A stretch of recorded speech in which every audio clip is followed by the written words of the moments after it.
Hello guys, welcome to my channel. Today we are going to see how to fix Roblox error code 279. Let's fix it guys.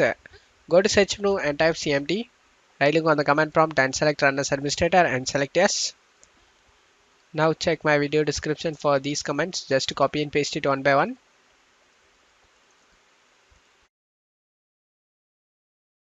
After finishing these commands, just close stuff here and go to search menu and type view network connection.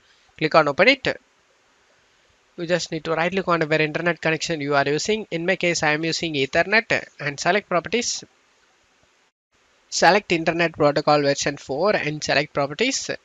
Select use the following DNS server addresses and type here 1111. In the alternative DNS server type 1001 and click on OK and just close stuff here and restart your PC. After restarting your PC, you can play the Roblox without having any problem. And that's it for today's video guys. Give me a like and subscribe. Thank you.